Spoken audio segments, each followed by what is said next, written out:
Hey Mama, thank you for joining the Positivity in Pregnancy and Motherhood podcast. I am Jocelyn, the host of this podcast, and I am excited to share with you things I am learning in motherhood and in this season, and always, about pregnancy. I am pregnant with my fifth baby and, sixth pregnancy, fifth baby. And I am trying to implement everything I've been teaching on this podcast and that I've learned in past pregnancies to make this pregnancy better. And I feel like there is definitely a level of success to be gained through changing your thoughts.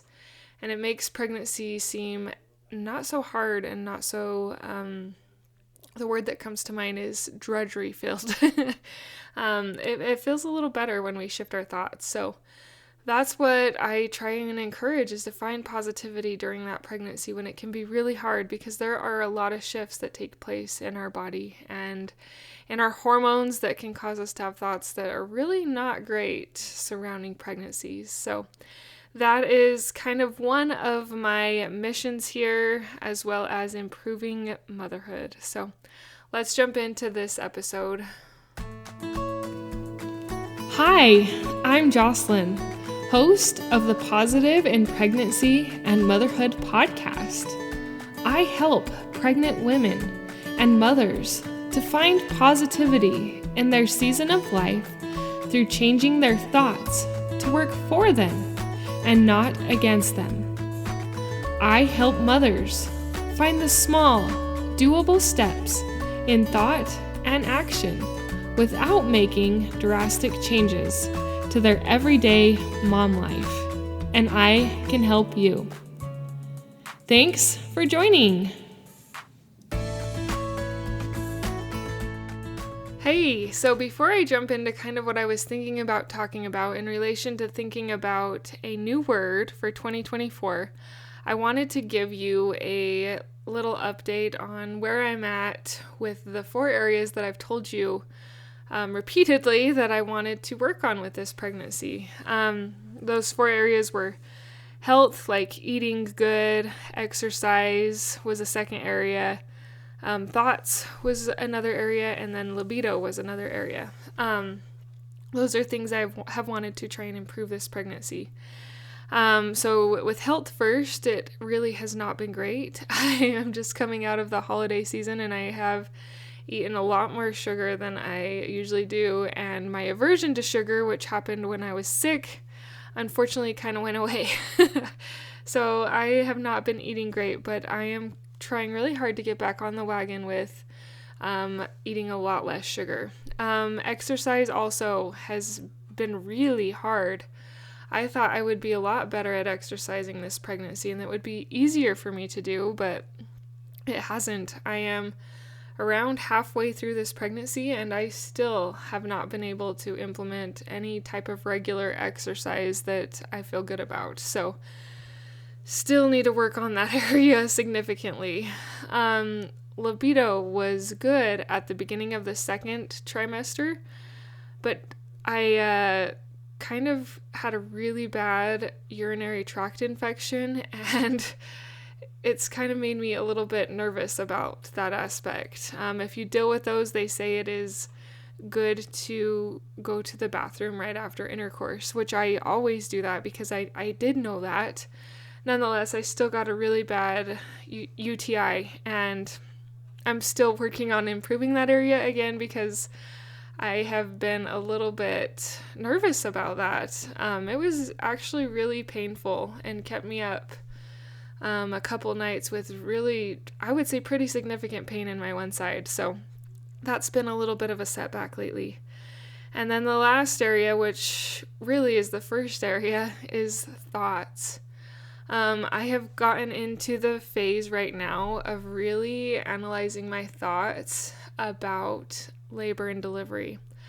I want to have this birth be different, so I've been thinking about my thoughts around that, and I actually have quite a bit of fear. My 4th baby did come all natural and unmedicated, but it was pretty traumatic the way that happened. I have her birth story, and if I can find it, I'm pretty sure I put it on this podcast. I'll link it below. There were some sweet miracles that came out of it, but there were also some traumatic things during that labor and delivery that have had me a little bit fearful. So I am really working through my thoughts on that. Overall, my thoughts for pregnancy have gotten a little bit better. I feel like I'm not so nauseous, and so I feel pretty grateful that besides that UTI, things are going fairly decently. And so I think hanging on to that gratitude is something that is really helping me to stay positive in this second trimester of pregnancy. Okay, I kind of wanted to talk about a word for the year. Some people, you've probably heard, instead of setting goals, they kind of focus on a word for the year. And I have liked this because as a mother, it's really hard to sometimes set goals because you're a mom and you cater to a lot of people in your life, and sometimes it can be really difficult to meet those goals, even if they're good, even if they're simple, even if they're easy, because you have a lot on your plate. And then I found I would get discouraged by setting those goals, not reaching them, looking at my goals from the past year and realize I didn't really do any of them, and it made me really discouraged. So I've kind of shifted a little bit. I mean, I'm still trying to get better at the goal keeping because I feel like it can really help. But nonetheless, I'm settling for a word right now because I'm also in the season of pregnancy. So before we jump on to the future, I have listened to a podcast called the Thriving in Motherhood podcast, and I enjoy her podcast because she talks a lot about kind of analyzing your past and what you did do instead of focusing on all the things you didn't do. And so that's what I chose to do with this last year. My word last year was momentum. I just really felt that my husband and I were going to feel and find momentum. And I was hoping it was going to be in a lot more areas in my life than what happened. Nonetheless, that was still my word, momentum. And then I also wanted to have more fun because I am not a person who is naturally good at having fun. It takes a little bit more effort and planning in my mind to be good at having fun. I'm a little bit more homebody, scheduled, don't mess up the routine type of person. And so I really wanted to work on having momentum. I wanted momentum financially. I wanted momentum in my goals and in my podcasting and in my candle business, with my husband's business. I wanted to pay off like a bunch of debt we have from the business, and I just wanted momentum, and it just felt, I don't know, you can kind of know what words resonate you and how they feel, and that word felt so great for 2023. So that was kind of my goal, is to feel some momentum. When I was originally thinking about it, I was a little discouraged because I was like, I haven't hit momentum in hardly any of the areas. I had to really sit down and open up some of my thoughts and experiences of how I might have had momentum. Now, we did pay off one loan, which was really great, and it was a decent amount of money, but I was hoping we would be able to pay another, like a second loan for the business building, but we have not been able to finish that one off. But we did make some progress there, which was so great, and I was just really discouraged that we didn't have the building paid for because I had forgotten about that other loan that we had paid off. So there was a little bit of momentum there. I actually have had some momentum with the podcast, and that is thank you to you.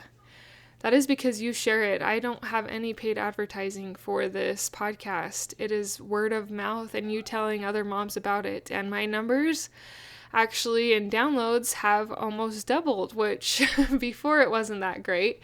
But I mean, I was getting around 15 or 20, and now we're probably around 30 or 40. And one of my episodes, that I've mentioned in almost every episode since, has gotten over 100 downloads. So that is encouraging that this is growing because I have put a lot into it, and I have I've had strong feelings that God needs me to share what I've learned with other women, because I'm not the only one who struggles during pregnancy.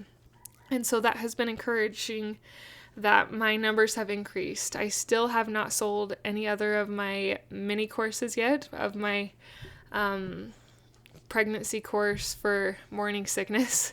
I still have only sold those 2 courses. And if you want to hear more about that, I talk about it in the episode I just mentioned called Feeling Discouraged in Pregnancy, You Are Enough. And but that's okay. I feel like I'm really happy with some momentum, that my numbers are growing.